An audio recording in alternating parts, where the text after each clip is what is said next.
Right now, if you go down Chester Avenue and the other corridors in Southwest Philadelphia, there are approximately 600 businesses owned by African immigrants to the U.S. and Caribbean immigrants to the U.S. And those businesses are all hampered by the same thing: lack of investment, lack of opportunity. So that is what we're attempting to get behind, so we can improve these businesses and allow them the room to grow. So my role specifically in Africa Reconnect is I serve as the U.S. consultant to the office out of Accra, Ghana. So what happens is corporations from across the United States will contact me. They'll refer companies to me out of the U.S. They come to me, I do the initial vetting, and then I refer them to our partners on the ground, currently in Ghana, okay, in Ghana. And that includes, so we get information from the Honorable Minister Alan Shermartin, who's the Minister of Trade and Industry in Ghana, and he tells us about projects that are happening on the ground. So when corporations contact us, what we do is I do the initial vetting, and if it makes sense to me, not that I'm so bright, but when it makes sense to me in some way, and it makes, just seems like it's aligned with our mission, then I refer them again to our advisors who are actually in Accra. I don't know what the right word is. I feel like the level of accomplishment and commitment and dedication in this room is really humbling. But I just wanted to get the word out about a grant program that a little cable company down the street here in Philadelphia, Comcast, has been running, directed towards small businesses owned by women and people of color, Black, Asian, Hispanic, you name it. And we have going on right now a grant program called RISE, and the application window is open till this Tuesday, the 14th. There will be 100 grants of $10,000 each. Thank you, everyone, for giving us the opportunity to speak about Africa in general, but to speak about our countries in particular.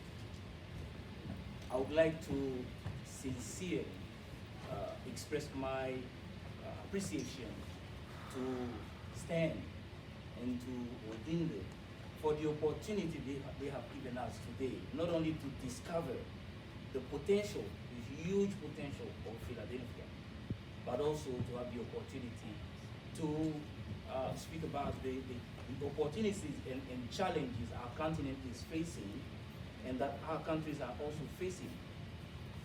Côte d'Ivoire is a former French colony, independent since 1960. So we don't have we're not, let's say, in 200 years. We have our elders here, it's just independent since 1960.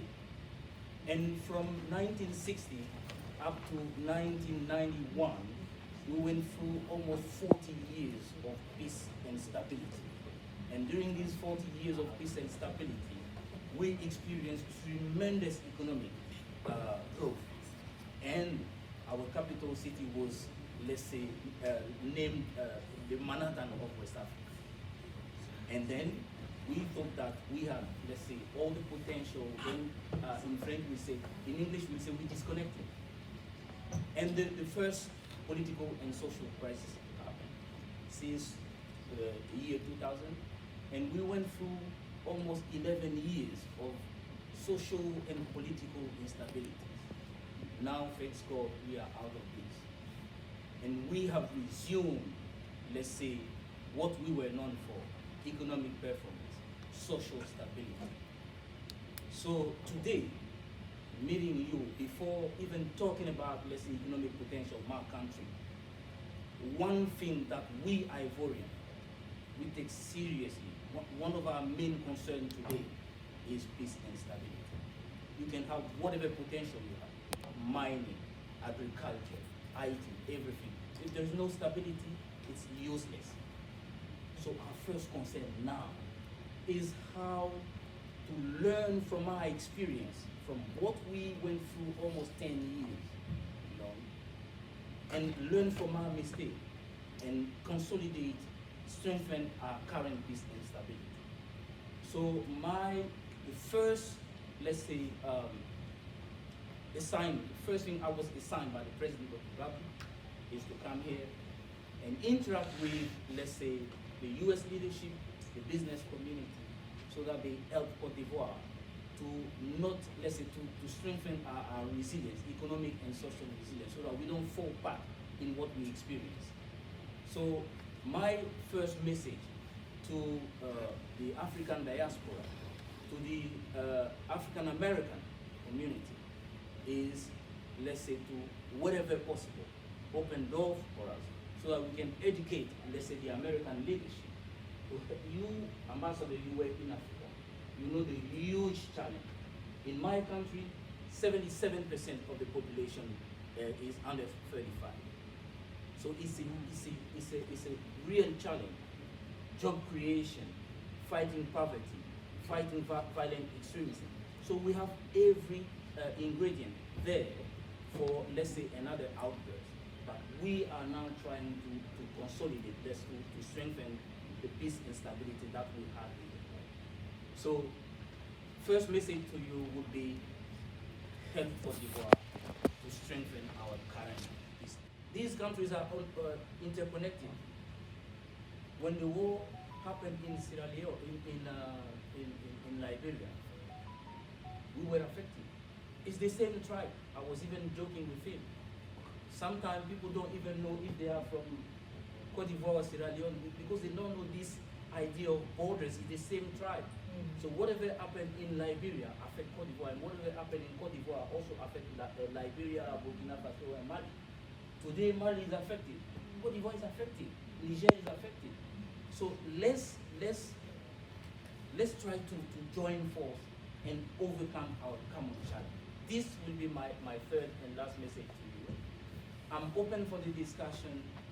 Thank you again for giving us the opportunity to express ourselves on our challenges. As far as the African American community is concerned, let's say, forward this invitation. Coming here, I had a discussion with my Minister of Sport. We're organizing the next African Cup of Nations in January 2023. This will be a tremendous opportunity for Cote d'Ivoire to showcase itself, but especially to give the opportunity to our brothers and sisters from Philadelphia to visit Cote d'Ivoire, to enjoy our food, to enjoy our culture, because we can lose everything. We lose everything, you can lose everything, but if you lose everything, what remains is your culture. We have the same culture. So we are inviting you to come to Cote d'Ivoire in January 2023 to enjoy the African Cup of Nations and to enjoy our culture, to enjoy your culture. Thank you. Thank you. We want to make the private sector the heart of our growth. Private sector should be the heart of the growth. Private sector should be, let's say, the job creating, let's say, sector. So, we have decided, let's say, the government has decided to promote, let's say, investment in health sector. So what we are doing now is encouraging private initiative. So over the last 10 years, we have seen a flourishing of private clinics driven by private investors. And most of them, let's say, are, managed by, let's say, Ivorian from the diaspora who came to invest in that sector and decided to go back. So the same message goes to, let's say, to our brothers and sisters of the African American diaspora. This morning, I spoke to John Neville, the CEO of ADB. It's a American private company. They have now, let's say, been given the project of building 300 hospitals, building and restoring 300 hospitals across the country. It's a lot of money. I think there is opportunity there. So it's about restoring existing hospitals, but also building new hospitals to get, let's say, the health infrastructure as close as possible to the population. You all were coming. He was very excited, and we are always excited. Leslie Willis-Laurie. Leslie, would you come up here, please? She is the archivist and has been working very hard with Stan, and we're excited always to partner with Dr. Malave Asante in the Department of Anthropology. We hope to see you back here again. We have over 700,000 items that relate to African and African American history and culture. Right now we have an exhibition that celebrates two of our heroes. Harriet Tubman, one of our liberators who helped fight against slavery. And there's no one like her, Harriet Tubman. And this year we celebrate her 200th birthday.